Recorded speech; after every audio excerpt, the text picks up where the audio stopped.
Um, Warm welcome to everyone who has joined us today. Emma, I mean, we have a India-Pakistan cricket match today happening in India.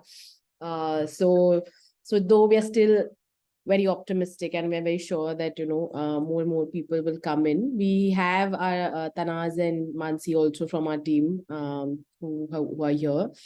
Um, so thank you so much, Emma, for coming in here. And hi everybody who is here. We will be now starting our session because we don't want to keep Emma waiting anymore. Just a brief background about who we are and what we do, and before we of course introduce Emma and get her to start with the session. So I think Simply Sport started 3 years back. We are an organization that is based in Bangalore, and we basically focus on grassroots sport in the country. We have been working a lot in terms of women health and also in terms of menstruation in sport. That is something that we are very keen on, and we have been working in this space for the last 3 years now. We also do work in mental health. We call the program Simply Smiles. When we, in terms of the menstruation program, we call it Simply Periods. We also do Simply Roots, which is basically a program where we work with communities across India. These are grassroots academies, organizations that are present in the country, and we basically help them in terms of finances, coaches, whatever they need. So we are quite young, just 3 years old. We just completed 3 years yesterday. And it's great to kind of celebrate that with Emma here today. In terms of Emma, I mean, she's, as most of you might have already done your research, and a lot of you might actually also know her.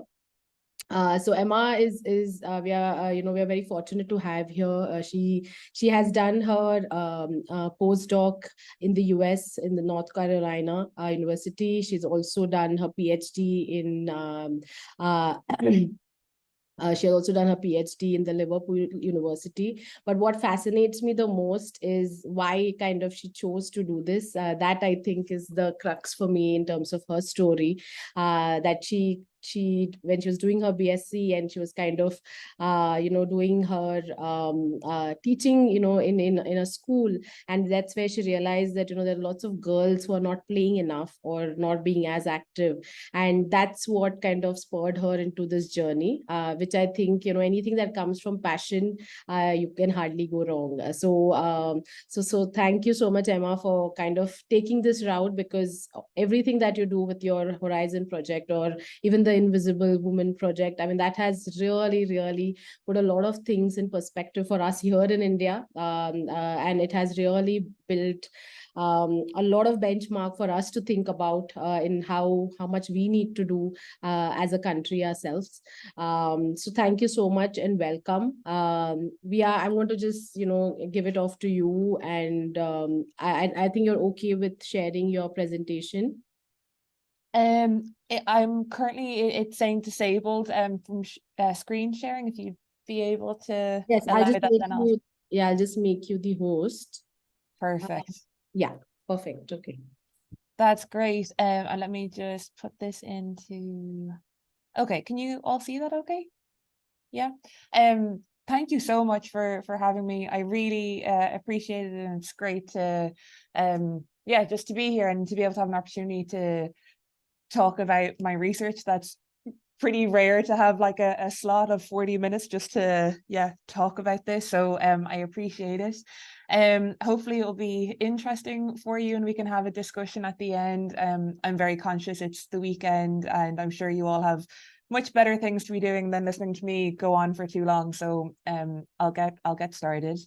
So just to give a little bit of background, and as mentioned there, I guess I think I'm always nosy to know why people do the interest or do the the research that they do, and so mine really did come from my undergraduate. So obviously it looks like a very serious degree, but actually it was probably the hardest degree for anyone who's done a teaching qualification. That's yeah, that's long hours. And anyway, afterwards I worked as a PE and biology teacher in secondary schools in Ireland, and it was just so obvious that PE, first of all, wasn't prioritized really in the curriculum, you know, not in all schools, but in certain schools. And also there was just an acceptance that girls brought in parents' notes, and, you know, it would be that they have their periods and so they can't take part, or they forgot their uniform, or whatever the excuse was.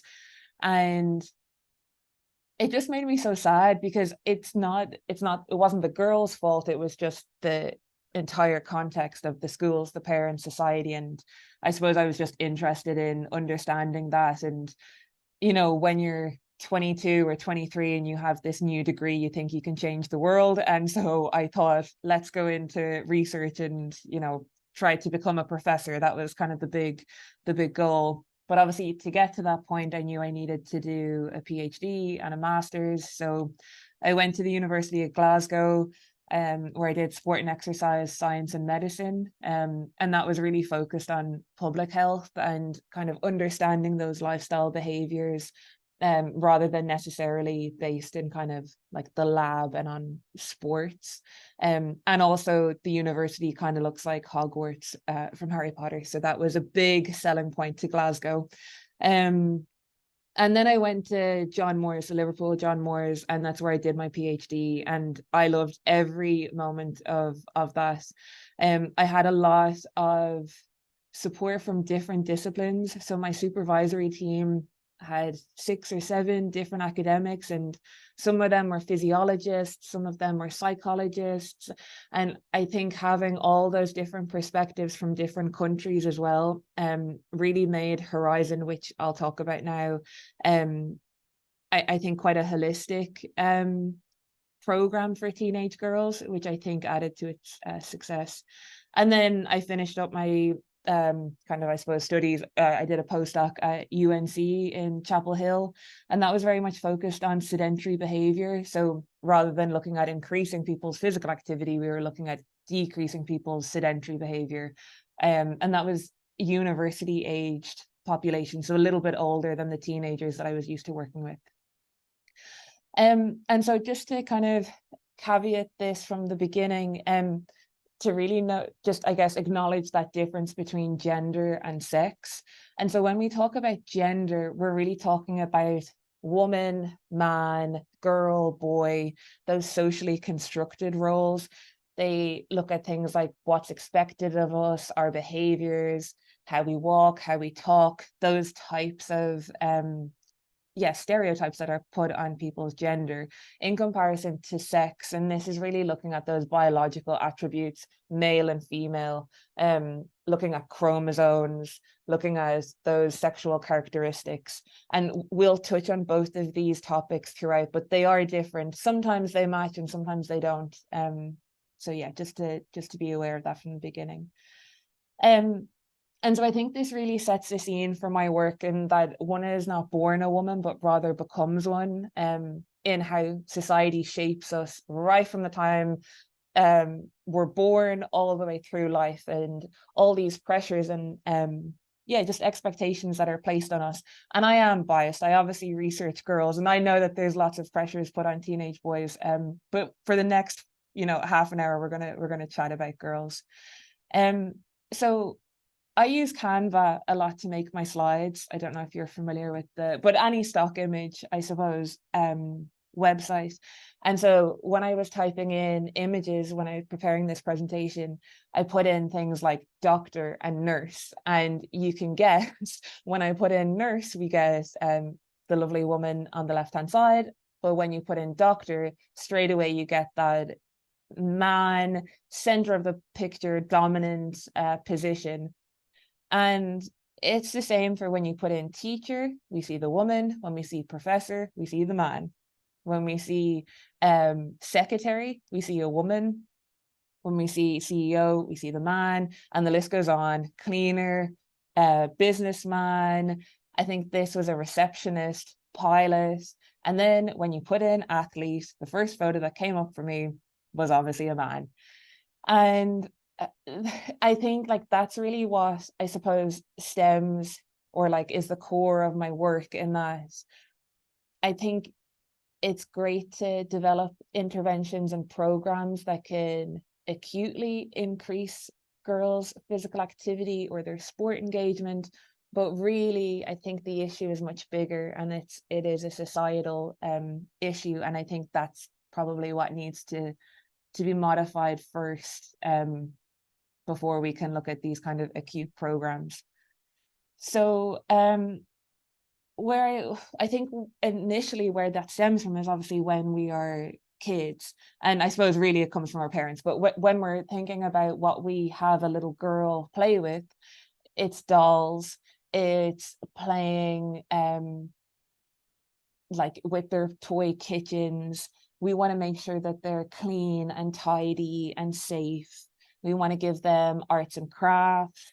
We let them watch Disney princess movies. They wear dresses and skirts and frilly things. Whereas we have a little boy and it's more rough and tumble play. They have action men and heroes. They're playing football outside. If they get scrapes on their knees, it's not that big of a deal. They're dirty. They're eating slugs. You know, the expectations that we put on them from such a young age has such an impact on how they grow up and the types of activities that they take part in and that they're interested and passionate in.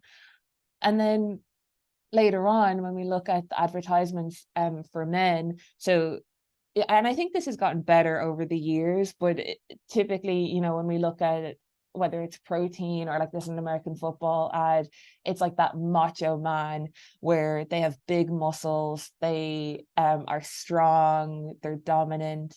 And then for the women, it's like, okay, well, you know, let's see how much skin we can show that will sell us. You know, we saw it with, was it the beach volleyball team a few years ago, where they're getting fines for basically covering up. And so there are these differences still in existence, but I do think that they're improving. So this is one of the CrossFit athletes. And then there was a big kind of campaign maybe last year or the year before around We Love Muscles. And it was that kind of like, rather than being afraid and embarrassed about having muscles and being seen as manly or a tomboy, actually it's like embracing that strength as a woman. And so around kind of that dropout and gender, we see this right from primary school. So the blue bars are girls and the red bars are boys. And so we see that massive drop off right from even pre-teen. We focus on the teenage years, but really that dropout is happening so much earlier, almost at preschool. And it's sustained all the way through the life cycle. And we see this at the CISPA study, is a big study that's run in Ireland. So this is the amount of girls and boys who are meeting the minimum physical activity guidelines. So like 90% of girls in Ireland aren't meeting a minimum of 150 minutes a week. And I think in India, it's actually better than Ireland. I think in India, you guys are like 76, 78, something like that. Sorry, the flip of that. So like the 76, 78 aren't meeting the guidelines, but in Ireland it's 90. But it's a global trend. It's, you know, it's common right everywhere. And then again, you can just see that gradient where, you know, we're just dropping. It's not as steep, or sorry, it's the boys are dropping too, but it's not as steep. And then this is in college, the exact same thing is seen. We can see though in these later years, so let me just grab a little pointer here. So if you see kind of like these thicker bars, this is when Title IX came in. So this is around where now it's law that the opportunities presented to girls and boys in America are equal in terms of sports. And although that's had a you know, a significant positive increase in girls' participation, it's still much lower than boys. And let me just get rid of that pen. And then the last thing I just wanted to say on this is around the difference between team and individual sports. And I don't know, for the women on the call, I suppose when I think about team sports, the last time I played a team sport was when I was a kid. And now it's a lot more focused on going to the gym or going for a run, going for a cycle. Where I think about my husband, and he goes to play football with his like lads twice a week. And I don't even know how I don't know where I would find that opportunity for myself. And so, and I think there's lots of reasons which we'll touch on now in a second as to why girls actually want to exercise by themselves and not part of a team, but they're missing out on all those benefits that come as exercising as part of a group, whether that's a competitive team or not, but just as a group. So the first thing we're going to touch on is my very first paper, and this is called Girls Aren't Meant to Exercise, and it's open access. So if you're interested, it's part of the reading resources that hopefully you'll receive after this, so you can go and read it. But basically what we did was I chatted with girls across England and Ireland about their experiences of exercise and what they liked, what they didn't like, why they didn't like it. And some of the quotes and the findings are just really sad. But we'll touch on them now. So the first one being fear of judgment. And so the girls, no matter what age they were, no matter what country they were in, no matter if they were from a really affluent area or one that's a socially deprived area, they were terrified of being compared with other people, whether it was their skills not being as good, whether it was they were too tall, their feet were too big, their boobs, their belly, everything just paralyzed them to not want to take part in exercise, to not want to, I suppose, put themselves in at the risk of being judged. But then at the same time, they didn't want to exercise alone. And so there's this paradox between they want to be with their friends. The thought of joining an exercise class without somebody with them was terrifying, but they also didn't want to exercise with somebody either.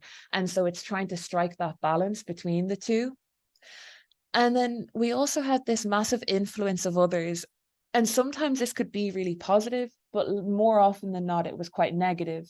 So we had girls that were part of the basketball team, for example. And because they were always part of that team and their friends would always prioritize their team training and their team matches, they would be physically active. But they were the minority. Most girls weren't exercising. And so they felt like if there was a party on a Friday night, that's what they were going to rather than going to training after work or after school. But in a more positive light, that accountability piece was really, really important for them. So if they had just one teacher or one coach, one parent, somebody who was taking an interest in their exercise or their health and well-being, that was a really positive kind of marker for them to keep going because they thought that someone was checking in on them. So around the delivery of PE, unfortunately, this was seen in quite a negative light. And, I think I have a lot of friends that are PE teachers that are really trying to make PE a positive experience for girls. And I think it's difficult because you're restricted by a national curriculum, you're restricted by the culture of the school and how much they value exercise. And so although the girls had negative experience, I just want to acknowledge that there's obviously so much positive work being done within PE. But the girls talked about having this lack of autonomy. And what they mean by that is just that they had no choice. They felt like they're teenagers. I don't like being told what to do. I definitely didn't like being told what to do when I was 15. And that was a real bugbear of the girls. Like that was a really dominant theme that came out where they felt like there was no choice. And what they did have choice in, or what they were being forced to do, were games that weren't fun. They were boring, they were traditional. They wanted things like yoga or boxing or anything that was outside of the norm. Like here, it's very much hockey and netball, and the girls don't want to play hockey and netball. So there's no incentive and enjoyment of them for them taking part in PE. And then lastly, but probably most importantly, was around this gender inequality. And so they spoke about how they felt really excluded by the boys, and that they weren't able to win. So if they were good at sport, they were called, they were lesbian, they were tomboy, they were too butch, too manly, and the boys wouldn't pass them, or they'd make fun of them. But if they were too bad, the boys would again not pass to them. And like there was just that complete like disengagement from the boys, but the boys are the ones that rule the PE class. So I think that's like a really interesting dynamic in terms of, you know, is it better to separate girls and boys in PE? Is that not feeding into the stereotype? I think there's a lot of nuance there that it's a really interesting space to look at. And then of course social stereotypes. So the girls talked about how there's one girl, and I think I have it in a quote here. Yeah, this quote I think really summarizes things. So she said, boys can ride bikes. Imagine one of us, like the girls, going around on a bike. Are you mad? If a girl was driving a bike around here, you'd probably get robbed. If you were riding a bike at the age of 12, they'd knock you off. And it was just like, obviously girls can't ride bikes. Like, are you insane? Like, that's a boy thing to do, not a girl thing to do. And so there's that stereotype that girls are feminine, girls are soft, girls are clean, they're not sweaty or smelly or competitive or aggressive. And that was one of these big barriers that stopped the girls from taking part. They also talked about, on your own, I don't think you'd be doing physical activity as much as if you were with your friends. It's all the same stuff all the time. They say they being the PE teachers say that they can't be bothered, but we just want to do something fun. And then it feels like more girls are not meant to do exercise, rather exercise with their fingers doing their makeup. So as you can see, it was a relatively negative experience for girls taking part in physical activity from these focus groups. But just to kind of wrap up that bit before I go on to the gender data gap, their feedback is what fed into the Horizon project, which was a 12-week intervention that we ran across 2 years. So we had 2 different cohorts. Again, those papers are available, open access, and we had really positive results from the girls from that program. And so if you're running a program with teenage girls, it might be of interest to have a look at some of the things that we did. For example, there was no specific exercise. They just had to exercise 3 times a week. They could go and play basketball. They could go and walk their dog. They could go and do yoga. It didn't matter. So we did some things like that I think really added to like the effectiveness of that program. So we're going to just switch gears now, and we're going to have a chat about why does the research gap matter. And so this is my work around invisible sportswomen. And so during my PhD, I was, you know, doing your literature review, doing whatever, and I realized that there was so much of the research that talked about the effect of creatine on hypertrophy, for example. And then you'd read it and I realized, oh, there's actually no women in this study. And it was like that for so many topics. And I brought the idea about doing, this review had been done in 2014, I think. And I brought the idea to some supervisors about updating the review. And it was kind of like, that's not important, just concentrate on your research, which I understand in terms of PhD, you're already very busy. But yeah, it was kind of pushed off. Then COVID happened, and so I had some more free time on my hands, and I did the review independently with a different kind of research group. And my God, it just like that piece of work has just like turned into this own independent project. We're on to our 3rd paper now. The research team has grown. It's my most cited work. And it was so encouraging to see that other people were also interested in knowing.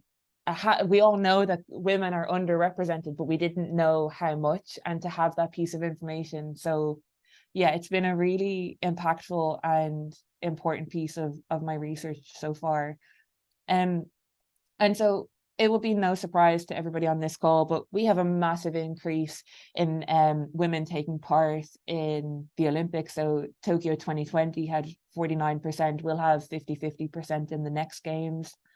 We have almost 65,000 more women boxing in England in the last like less than 10 years, which is obviously typically a male-dominated sport. We have an increase in female sponsorship, looking at things, and that's even before the Women's World Cup. Likewise, an increase in pundits of men's like soccer games, like over 5,000%, although, you know, I will say that there was basically like no female pundits pre-2016, so it's an easy inflation, but you can see the point. We have an increase in revenue. We have an increase, as I mentioned, Title IX, over 1,000% increase in girls' participation in school and university sport in the US. And we know that women aren't small men. We have very different injuries when it comes to ACL tears, when it comes to concussions, energy metabolism, thermoregulation, our exercise capacity, looking at our muscular strength and hypertrophy, even things like our sleep and our cognition. Some of these are similar to men, but some of these are very, very different.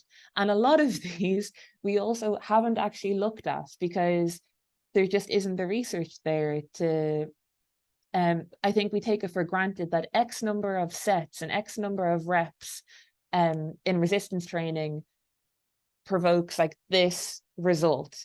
But and we've talked about this for decades and decades and decades, but actually when you look at it, it's all been done in men. So we don't actually know that information that we take for granted, its effect on women.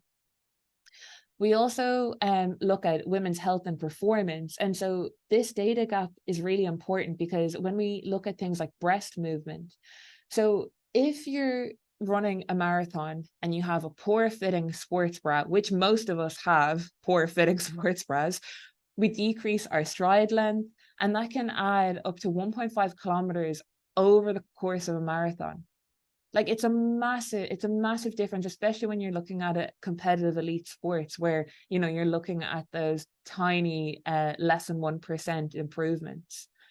The menstrual cycle, there's massive conversation and discussions about this now.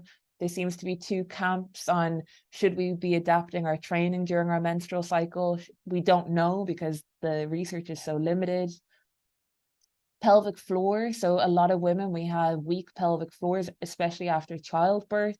And, you know, when you think about it, if there was fluid coming out of your ear, you would go and get that checked. But when it comes to our pelvic floor health, it's embarrassing. We don't want to talk about it. And so we just continue on being uncomfortable. And then coach education, you know, we have so many coaches that are working with females, but they can't serve their female athletes as well as what they would like to because we don't have the data to back up some of these claims. And so a scientific experiment, this is just not a quote, a definition of what a scientific experiment is. So it's a scientific test that's done in order to discover what happens to something in particular conditions. So, for example, in 2015, so not even 10 years ago, there was a study, and it's published. Like, you know, it's not easy to get things published, looking at the effect of electric fans. So, like, yeah, electric fans on heart rate, and they concluded that electric fans can be effective when it's hot. Then we see another one here looking at the impact of wet underwear. And again, like this is a published paper showing that if you wear wet underwear, it will have a significant cooling effect. We have another one looking at coffee spilling. So if you walk backwards or if you hold a cup in a claw hand position, you'll lower your risk of spilling your coffee. And one of my favorite ones, which was a grant that was over like almost $700,000 was given to this grant to study a shrimp on a treadmill. And I'm sure that they're, you know, I'm taking these maybe out of context. Like these are the titles of these articles I will add. But if these are getting studied, why aren't women getting studied? We can see at the moment, women who are publishing, we have less impact when we're looking at that kind of our citation scores are lower than men's. we constantly have to justify why we're excluding men or why we're only including women in our, when you're going for like ethics boards or when you're submitting your publication. We have significantly less funding, especially in the US. You can see there like almost a 40,000 on average less in terms of NIH, so national funded grants, and reviewer too. So this is, I think, harder to study, but white women are twice as likely to question their abilities and their scientific aptitudes after receiving unprofessional peer review in comparison to white men. And I think in academia, with it being so competitive and sometimes toxic, that can be a massive barrier for women pushing forward, and even if they get negative feedback, just to continue, a lot of them will just give up. So we did the updated review, and just a quick intro to the research team. So we have Sam Moore, one of my good friends over at UNC in applied physiology. We have Alyssa from Colorado, Kelly McNulty, who's based in TUS in Ireland, and obviously myself. And then we've added in Kate Marks, who's a sports sociologist from Leeds Beckett, who's just hugely improved or just has broadened all our minds. It's wonderful to have a new perspective to the research team. Emma Ross, who works in the Well HQ, and then Abby Smith-Ryan, who's just an absolute powerhouse of a woman, who is the founder and PI of the Applied Physiology Lab at UNC. So this is the paper. Again, it's in the reading resources and it's available. It's closed it's not open access, but you can get it on ResearchGate for free. You can see it on there. And I'm not going to spend too much time, but the main thing is that we looked at 6 different popular sports science journals from 2014 to 2021. We removed any articles that were reviews or like cadavers or animal studies. They were all removed, and we were left with about 5,000 articles. And so what that means is, out of all of those journals, anyone that ran a study that included humans were pooled, and we had about 5,000 of those articles. And so of them, about 63% of studies included men and women, which is great. But only 6% included females only. And that's where the issue lies. So we had 5,000 studies, but within those studies, we had 12.5 million participants. So it's a huge sample pool. And about 8 million of those were males and 4 million were females. And so again, you can already see this discrepancy coming through. This is one of my biggest bugbears. So in the title, and I think this graph is actually a little bit like it's not very clear, but what happens with a lot of the papers is that when the participants are women, it will say women, it will say girls, it will say female in the title. And so if you don't have full access to that article and you're a coach or a teacher, you're working outside of academia and you don't have access to the full paper, you know when you read the summary that this is 100% applied to women. But for studies that include only men, only 14% of those papers actually say it in the title. And so you could read the full article and think, oh, great, I can apply those results to my women. But actually, the sample pool was only men. And so you don't know that the results are applicable to women. It's very misleading. And also around sex-specific health topics. And so what this means is, so of the studies that only included women, the majority of them, or not the majority, 16% of them, I'm being dramatic, were about the menstrual cycle, were about hormonal contraceptive use, pregnancy, breast cancer, things that only women could be recruited for. Whereas for the studies that only included men, 99% of those studies could have included women. So only 0.4% of the studies were specifically about men's health topics like prostate cancer or semen quality. Women can't be recruited for them, but the rest of it, women could have been involved in the study. So we've just recently published our updated review. So this, again, I won't go into too much of the details, but again, the general idea was we wanted to understand who is studying women, are women studying women, and what is the quality like of the papers that are coming out.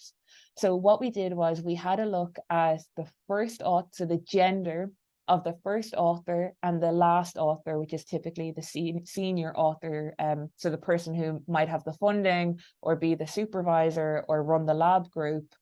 We looked at the editorial board and classified the gender as best we could of all the, so the editor-in-chief of the journal and then the full editorial board. And then we looked at the quality scores. So did the studies control for, were they postmenopausal? Were they perimenopausal? What type of women were included? Did they control for their cycle? Did they account for contraceptive use?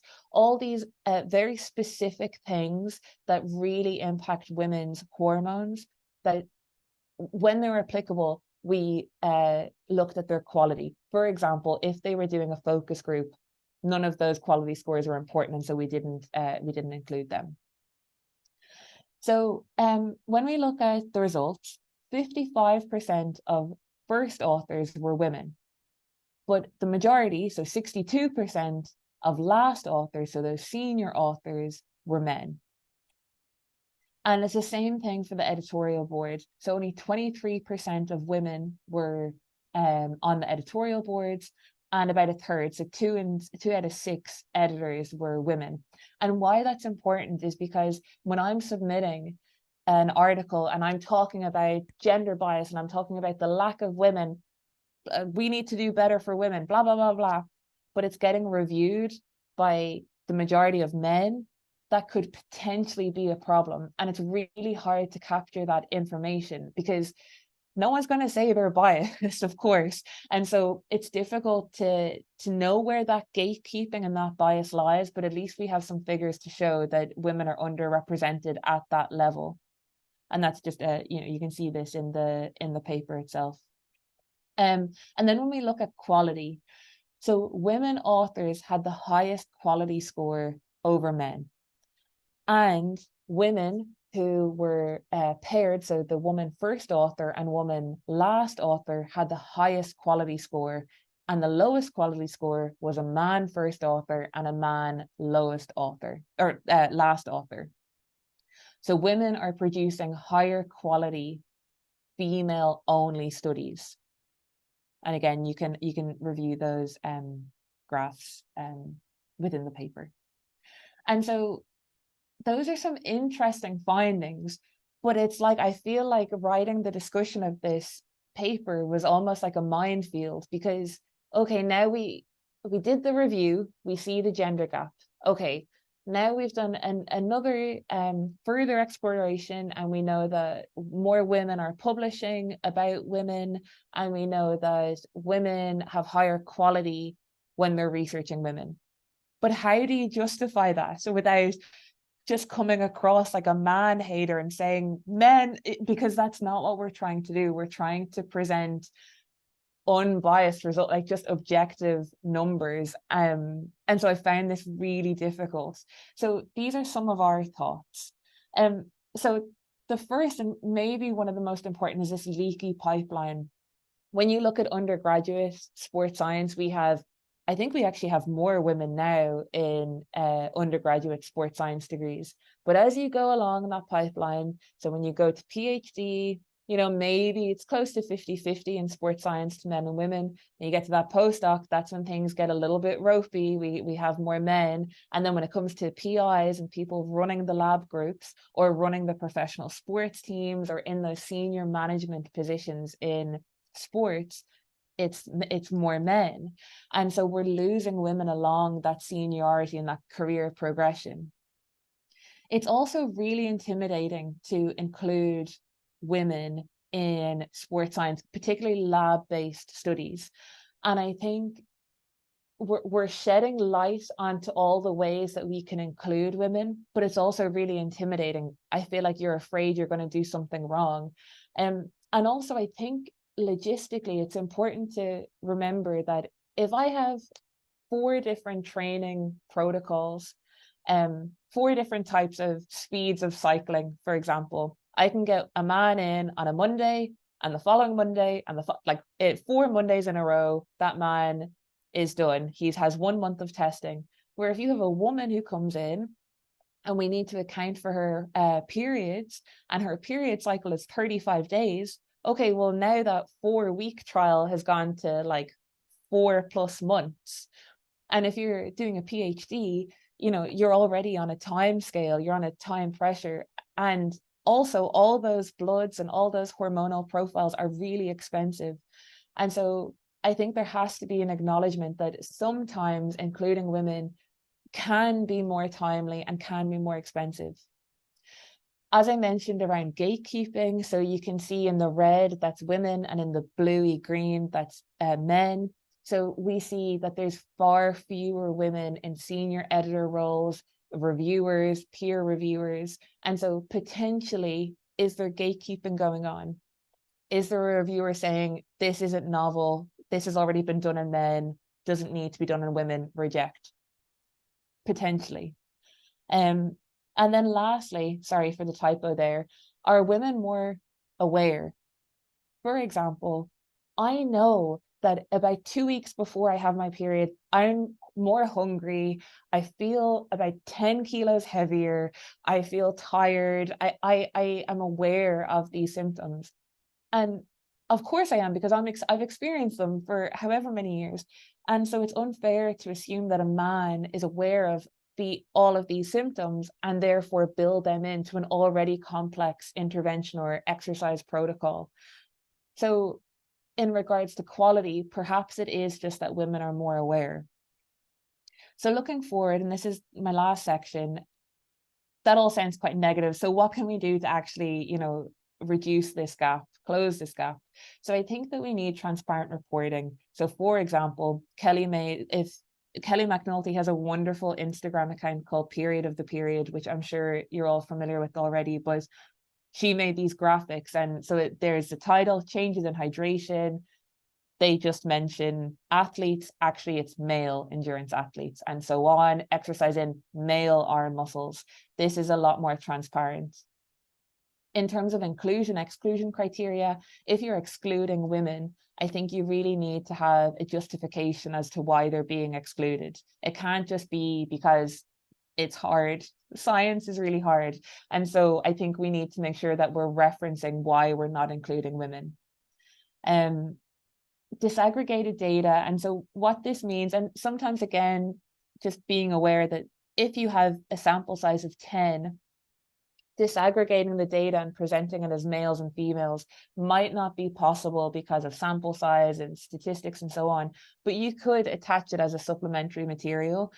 So just trying to present, just again, I think it's falling into that being as transparent as possible. So to show that only 28% of studies published subgroup analysis, so presented their results collectively and then for men and women. So to do that more often would be really helpful. And then female volunteers. So I think this sign is so funny. Are you feeling fat and lazy? I think that we need to really think about some of the strategies that we use to recruit women. I think again, Kelly's done a lot of work around muscle biopsies. They're really painful, they're uncomfortable, you're left with a little scar, but I don't know if more women avoid them than men. So looking at things, I think talking with women to understand what they're comfortable with and what they're not comfortable with can help aid and increase the recruitment of women from the very beginning of your intervention. And then within academia, I think we need more women in leadership positions. So increasing the opportunities, increasing the mentorship of women, and increasing the research to really understand that leaky pipeline. And then when we're looking at research methods, I I think what would be useful at this stage is all the way from undergraduate sports science is looking at ways that you specifically include females in research.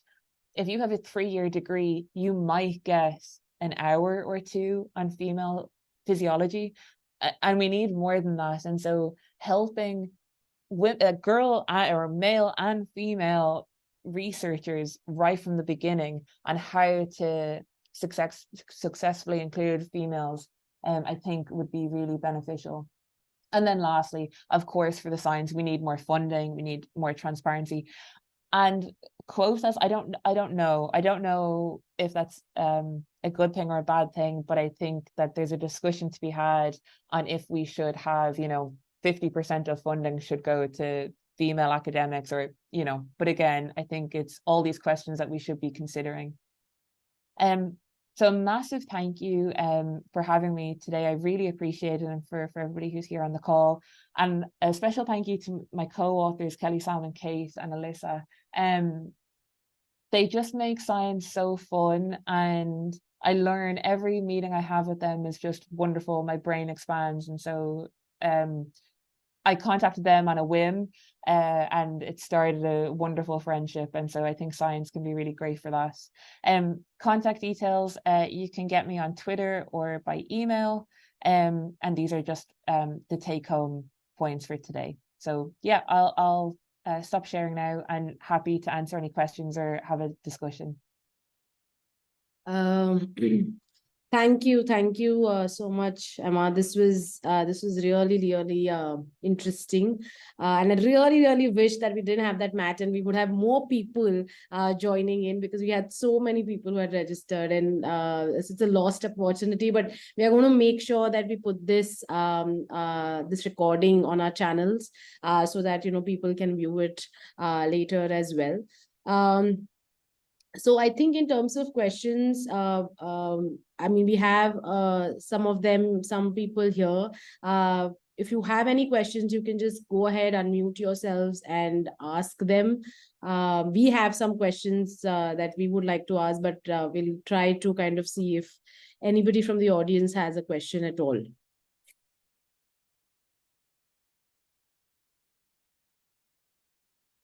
If you want to chat, want to put the question on the chat, that's fine as well. But till people maybe put in their question, Mansi, do you want to just, kind of ask some of the questions that we had for Emma? Yeah, so I had actually gone through the her Horizon project, if I'm pronouncing it right. So was really inspired by that. Like in India, we have a issue with lot of scale. We have many people, and the access to good training, good education on exercise is quite lacking. But though we have people who are doing online training, but the also issue comes with the screen addiction and all. So it is a boon also, and it is a bane also, I feel, at the same time. Just wanted to ask how this, especially in teenage, where as you said, most of the time is it is also the age where you have physiologically you accumulate more bone mass, and there are other changes at that age. How can the social media be used productively to deliver exercise intervention for like adolescent girls, if that is one thing? Or like we have many of the academies in India where they are playing, but we don't have coaches, good amount of teachers there who can guide them well. So social media would be like quite a good factor to bridge the gap between the cities and the rural areas.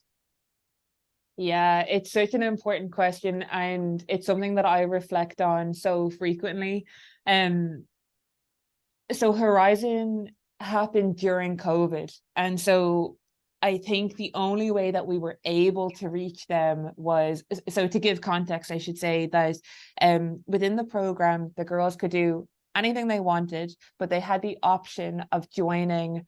I think I did 3 live Zoom workouts every week for 12 weeks. And so they didn't have to join, but they could. And when they joined the Zoom, they could turn off their camera and they could just watch me and follow along. And we also had an Instagram, a private chat where the girls could put in, you know, like if they were doing, you know, whatever their goal, you know, they could chat in a safe, and I was the moderator of the chat. And so I think there's that balance of like that they're spending way too much time on their phones, and there's so much unregulated advice and recommendations, especially for women, in terms of how we should look, all those things on social media. But then at the same time, there has to be like the reality of like that is where teenage girls are. And so if I suppose we have to find like that middle ground of being able to contact them and like get them moving initially, at least. And if that's through social media, it's such a hard question, because I think the other piece that plays into that is that paradox of they don't want to exercise by themselves, but they don't want to exercise in front of people. And so by being able to exercise in the safety and the privacy of their own bedrooms, their homes, some of the girls joined with their mums and their sisters, but they don't have to sweat in front of a class full of people. And so, yeah, I think it's difficult. It's difficult to find that balance, but I do think that there is a place for advertising these types of programs on social media at the moment, unfortunately. Yeah. Like if we see, there is like, I profoundly found with respect to India, there is very much exercise selection also. Like we come from like we say ki yoga comes from India. Seen lot of females turning to yoga compared to like males. And yeah, we have quite less research in terms of yoga in India, like proper research. But like, is there any, think like, of course yoga is good, but it obviously everyone knows that strength training is also very essential just for good aging, other metabolic uses it gives. So is there anything you find, if I think so, it's other countries also, like women prefer more into pilates and low intensity work compared to high intensity work. So is there this trend you find, and has anything people are doing to bridge the trend that we need to balance? Like, even it's good if men do yoga, like it has other like yoga is more of philosophy, so it has its own mental benefits. So like, just to bridge the gap between the gender in accessing different forms of exercise, so both genders get benefited by both types of exercise. So we gave all the girls that took part in the program, we had about 250 girls in total across the 2 years, and we gave them like a booklet. And in the booklet, they had suggested exercises. And again, that was not prescriptive. It was just to kind of give them some ideas. But we tried to make sure that it was quite like, it was boxing. We had dancing, like links to YouTube videos or links to different kind of free resources online. We had CrossFit. So on my live workouts, I'd have a guest, one of my friends or somebody that I knew. So we had a Pilates instructor, we had a powerlifting coach, and now again, everyone's at home with minimal equipment, so we kind of improvised. But we had a powerlifter, we had a CrossFit, we had Pilates, we had yoga, we had boxing. And so it was showing them a woman doing these exercises. And we also found that the girls who took part in the Zoom workouts, which were so hard, I was dripping in sweat by the end of the 30 minutes, like they were challenging workouts. Those girls, we did interviews at the end of the program, and they were so proud of themselves. They talked about how they enjoyed the challenge, how some of the girls talked about how they could see their muscles now, and like they didn't have biceps before. And so I think initially they would have said, no, I don't want to do that, that's not for girls. But once you like almost trick them into it, and they realize like it's not competition with other people, it's competition with myself, and I can see myself, I couldn't do a push-up and now I can do two, that was really motivating for them. But I think it's about how it's framed rather than it being like an aggressive weight gym that's just full of men, and knowing that they can see themselves relating to. And that's why I think actually doing something on Zoom really did have its benefits, because it gave them a taster for something, and they were able to develop their skills and abilities in 12 weeks, that when the program finished, the hope is that they would continue then independently, maybe to go to a gym themselves. So that was the idea. We didn't test that follow-up because the PhD finished, but that was the long-term goal. Great. So thank you for that, Ima. We have two questions on the chat. One is from Harini. She's asking, when you checked for the genders in the studies, did you account for other genders outside of the binary system? Great question. And the answer to that is no. So we based so this is like it's a huge limitation, and it's a limitation of any of these studies, but we went on to any of their institutional profiles. We went on to real stalking, I suppose, to find how any articles that were written about them, anything that we could find their pronouns. That's what we used for this second study. For the first study, it was just biological female, male, and it was what was accounted for within the original publication. But I will say that we're doing a third study now, looking at that leaky pipeline. So, and we're including anyone that identifies as a woman in working in sport and exercise, either in academia or outside. And so we're trying to be like much more inclusive in that space. But it's difficult in the first two studies because it wasn't our data we collected. It was like secondary data. But great question. Right. Okay. I hope, Harini, that helps you out. The next question is from Nidhi. So she's saying, when it comes to do a study on female, which is already done on male, mostly it gets rejected because it's already done on male. And the reason they give us is that it won't make any difference. For instance, if some intervention done on football male players would work on females too. So, do you think if it needs to be done on females as well, will there be some differences in males and females results? And how do you defend, to study on female population, which is already done on men? It's such a good question, and it's so true. It's so true. So I have some colleagues in Australia, and they have, so we have physical activity guidelines of 150 minutes a week. They have like specific guidelines on strength and conditioning. So we have the 2 days a week, but so anyway, in their national guidelines, they have loads of references as to where they back up their 2 days a week.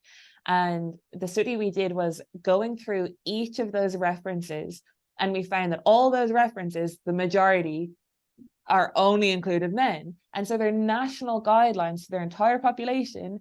And Mandy Hagstrom is the name of the researcher there who coordinated that project. And her entire line of research is basically that question. So she goes and she finds papers that, if you want to become a personal trainer, and I can't remember, but like rep ranges, like 1 to 5 is for strength, 8 to 12 is for hypertrophy, blah, blah, blah is for endurance. Like we say that like for the last 20, 30 years, but that work has only been done on men.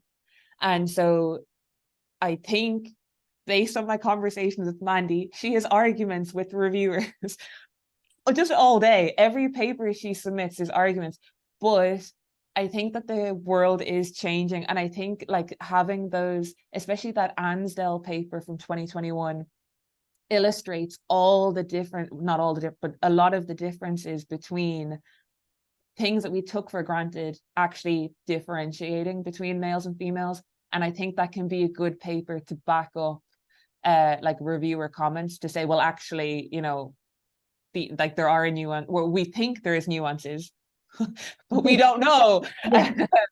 So yeah, I don't have the answer to that. I do think that things are changing. I would have a look at that paper. And I do think that there is a lot of arguments ahead of you.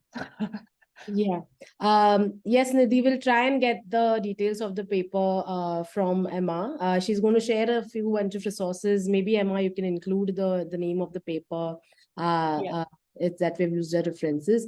I think we are kind of up with the time. So I just have one last question from my end. And that's around the whole so for example, when you started the project with the girls, where you started with these online sessions and all of that, so I just wanted to ask, what was the incentive model that was used? Because I think incentives make a big difference when you run something like that, especially when it's remote, right? So what was there any incentive for the girls to be a part of this project, or was it all self-led? No, we didn't have funding for incentives. So like now that's a great question, because like now I think about it, yeah, we had a lot of girls sign up and didn't really get anything. Like we didn't have a £50 voucher. Like it wasn't. Yeah. I did do some competitions. So like like every month, I can't remember what we did. It was like a silly question. Like, so we were in their Instagram group. We had 4 groups. One was Instagram, one was not on Instagram, and so on. And in each group, I'd say, what are you grateful for today? Or I don't know, something random. And then I'd randomly select somebody and I would send them a Gymshark pair of leggings, or I'd send them a book. Or so we had like ad hoc incentives to keep them engaged.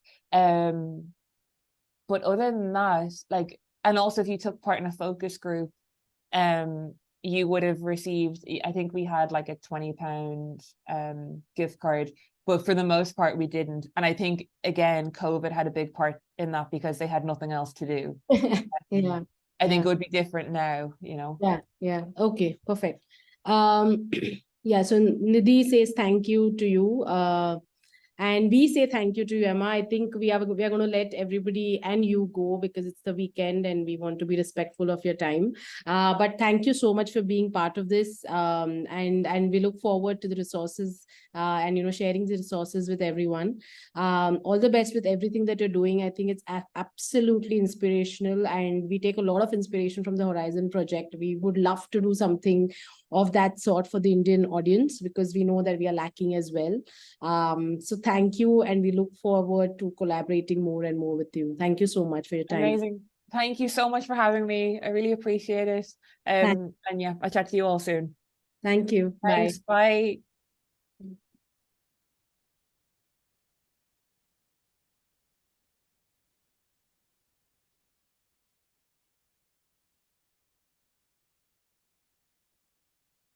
Okay. Should I stop the recording?